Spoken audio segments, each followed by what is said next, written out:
Hello friends, welcome to NKM pharma. NKM pharma में आपका स्वागत है। Today we discuss previous pharmaceutics question paper. और ये क्वेश्चन पेपर बहुत ही एकदम इजी क्वेश्चन आए थे इसके अंदर। तो दोस्तों, ये प्रीवियस फार्मास्यूटिक्स का क्वेश्चन पेपर है और इसके अंदर देखिए 3 सेक्शन होते हैं, section first, section second and section third, यानी कि part first, part second and part third. सबसे पहले अपन देखते हैं पार्ट फर्स्ट। पार्ट फर्स्ट में 7 क्वेश्चन थे और उसमें से आपको कितने करने थे? 6 क्वेश्चन आपको करने थे। तो पहला क्वेश्चन कौन सा है? Discuss pharmacopoeia with salient features of Indian pharmacopoeia. Indian pharmacopoeia के बारे में आपको लिखना था, उसके सैलिएंट फीचर्स के बारे में आपको लिखना था। सेकंड क्वेश्चन कौन सा था? Write a short note on packaging material. Packaging material के ऊपर आपको write a note on packaging material के ऊपर आपको नोट्स लिखने थे। And discuss on glass used as packaging material. जो ग्लास मटेरियल होता है एज ए पैकेजिंग मटेरियल, उसके बारे में आपको लिखना था, जैसे कि type first glass, type second glass, type third glass and type fourth glass. उसके बारे में आपको डिटेल में लिखना था। फिर था अपना discuss principle and working of hammer mill. दोस्तों, बॉल मिल और हैमर मिल हमेशा क्वेश्चन, ये ऐसे क्वेश्चन आपके एग्ज़ाम में देखने को मिलते हैं। बॉल मिल आती है, हैमर मिल आती है, लेकिन इस फार्मास्यूटिक्स वाले पेपर में दोनों ही आया था। देखो दोस्तों, हैमर मिल भी आया था और बॉल मिल भी आया था। तो साइज रिडक्शन में से ये क्वेश्चन हमेशा पूछे जाते हैं। इसमें पूछा है discuss principle and working of hammer mill. तो हैमर मिल की आपको वर्किंग के बारे में बताना था। और प्रिंसिपल है, तो प्रिंसिपल कौन से प्रिंसिपल पे काम करती है? हैमर मिल इम्पैक्ट पे काम करती है। किस पे काम करती है? इम्पैक्ट प्रिंसिपल पे काम करती है। फिर था various right about various modified tablet. Modified जो टैबलेट होती है उसके बारे में आपको क्या करना था? डिटेल में लिखना था। फिर था write a note on NDDS novel drug delivery system के बारे में आपको डिटेल में लिख के आना था। फिर था discuss about quality control and quality assurance, यानी कि QA और QC के बारे में आपको क्या करना था? डिटेल में लिख के आना था। फिर था discuss method of preparation of emulsion. Emulsion के जो प्रिपरेशन के जो मेथड होते हैं उसके बारे में आपको लिख के आना था, जैसे कि कौन सा था? Wet gum method, dry gum method और वॉलेटाइल ड्रग के लिए होता, ऑयल के लिए होता है, ड्रग के लिए होता है बोटल मेथड। कौन सा मेथड था? Bottle method. तो ये सभी मेथड को आपको डिटेल में आपको लिख के आना था। फिर थे शॉर्ट आंसर अटेम्प्ट यानी 6 क्वेश्चन को क्या करना था? अटेम्प्ट करना था। जैसे सिंपल क्वेश्चन थे, ऑर्गेनोलेप्टिक एजेंट्स के ऊपर आपको एक शॉर्ट नोट लिखना था। Differentiate hard and soft gelatin capsule, दोनों में क्या डिफरेंस होता है वो आपको लिख के आना था। Write a note on immunological product, vaccine हो गया, सीरा हो गया, इन सभी के बारे में आपको लिख के आना था। डिस्कस ऑइंटमेंट बेस, कौन कौन से ऑइंटमेंट बेस होते हैं, ये हमेशा इंपॉर्टेंट क्वेश्चन होता है। ऑइंटमेंट, क्रीम, इमल्सन, सस्पेंशन, इस बारे में क्वेश्चन आपके पास में आते रहते हैं हमेशा।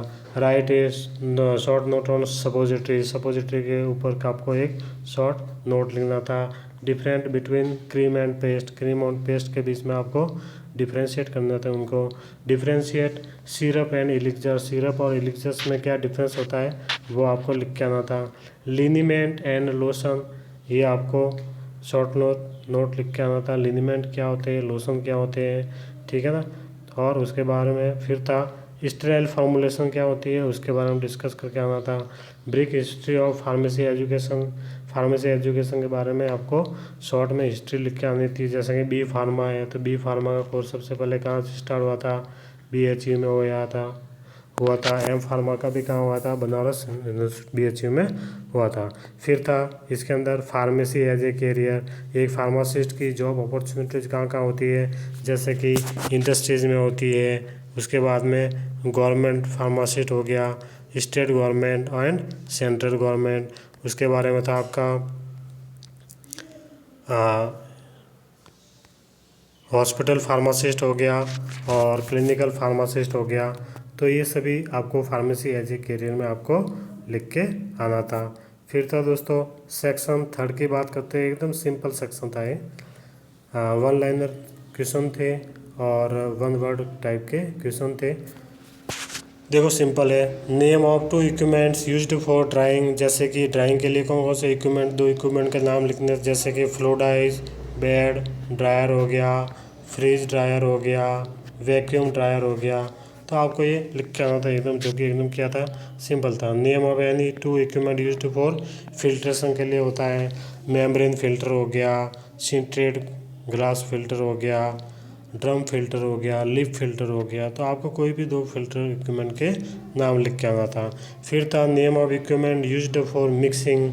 मिक्सिंग में कौन कौन से आते हैं, जैसे कि सिग्मा ब्लेंड मिक्सर हो गया, ठीक है ना, डबल कॉर्न मिक्सर हो गया। तो एकदम सिंपल क्वेश्चन था, कोई दिक्कत इसमें नहीं थी। ये भी सिंपल क्वेश्चन है। Full form of BP and USP. BP की फुल फॉर्म क्या है, तो बीपी की है ब्रिटिश फार्माकोपिया और यूएसपी की क्या है, यूनाइटेड स्टेट फार्माकोपिया। एकदम सिंपल क्वेश्चन था। फिर था अपना नेक्स्ट क्वेश्चन था अपना name of 4 material used for packing of pharmaceutical product. में जो पैकिंग के लिए जो मटेरियल आते हैं उसके बारे में 4 नाम लिखने थे। Write two example used as colouring agent. 2 colouring agent के नाम लिखने थे जो फार्मास्यूटिकल प्रोडक्ट में यूज होते हैं। Right principle of working of ball mill. मैंने पहला बताया था, बॉल मिल और हैमर मिल में से हमेशा क्वेश्चन आते हैं। देखो इसमें भी वापस आ गया। बॉल मिल कौन से प्रिंसिपल पे काम करती है, तो बॉल मिल इम्पैक्ट पे काम करेगी और किस पे काम करती है, एट्रिशन पे काम करती है। किस पे काम करती है, इम्पैक्ट एंड एट्रिशन। फिर है 1 सेंटेंस में answer write any 2 test used for identification of emulsion. तो इमल्सन के आइडेंटिफिकेशन के कौन कौन से टेस्ट होते हैं, जैसे कि डाई टेस्ट हो गया, उसके बाद में कंडक्टिविटी टेस्ट हो गया, ठीक है ना, कौन सा, कंडक्टिविटी टेस्ट। और कौन से होते हैं इसके अंदर, फिल्टर पेपर टेस्ट होते हैं, बहुत सारे टेस्ट होते हैं। आपको कोई भी 2 टेस्ट आपको लिख के आना था। फिर था write two example of semi solid dosage form. कोई सेमी सॉलिड डोजेज फॉर्म के बारे में 2 एग्जाम्पल लिखने थे। क्रीम्स हो गए, ऑइंटमेंट हो गए, पेस्ट, जेल, ये सभी किस में आते हैं, सेमी सॉलिड डोजेज फॉर्म में आते हैं। फिर था write two example of sterile formulation. Sterile formulation की कोई 2 एग्जाम्पल लिखने थे। What is mode of administration of suppository के कौन कौन से क्या मोड होता है एडमिनिस्ट्रेशन का। फिर था डिफाइन प्रिजर्वेटिव्स। प्रिजर्वेटिव है वो क्या होते हैं, उसकी डेफिनेशन लिखनी थी। Write only name of 4 test for evaluation of tablet. Tablet evaluation के लिए कौन कौन से बहुत सारे टेस्ट होते हैं। आइडेंटिफिकेशन टेस्ट, जैसे कि डिसइंटीग्रेशन टेस्ट हो गया, डिजोल्यूशन टेस्ट हो गया, हार्डनेस टेस्ट हो गया, फ्राइबिलिटी टेस्ट हो गया, ठीक है ना। तो बहुत सारे इसके टेस्ट होते हैं। फिर था व्हाट इज एनएफ, नेशनल फार्मूले। एनएफ का मतलब क्या होता है, नेशनल फार्मूले, इसके बारे में लिख के आना था।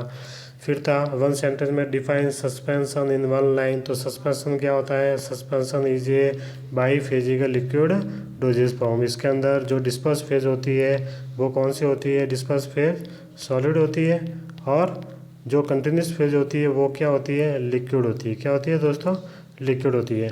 और इसके अंदर जो solid particles are disperse into liquid medium. फिर था give 2 example of NDDS. NDDS के कोई 2 एग्जाम्पल लिखने थे। Define topical preparation. Topical preparation क्या होती है उसको वो डिफाइन करना था। डिफाइन पैसेज रिज क्या होती है उसको डिफाइन करना था। Define toxoid. टॉक्सॉइड क्या होते हैं डिफाइन करना था। Right full form of cGMP की फुल फॉर्म लिखनी थी। तो सी से क्या हो गया, करंट, और जीएमपी तो आपको पता होगा, जीएमपी होता है गुड मैन्युफैक्चरिंग प्रैक्टिस। तो cGMP is good manufacturing current good manufacturing practice. दोस्तों चैनल को लाइक, सब्सक्राइब और शेयर करना नहीं भूलिए, और बेल आइकन के ऊपर आप प्रेस का बटन दबाइए ताकि जैसे नए वीडियोस अपलोड होते हैं आपके पास में वीडियोस आ जाएंगी। Thanks for watching and please like, subscribe and share our YouTube channel. Thank you.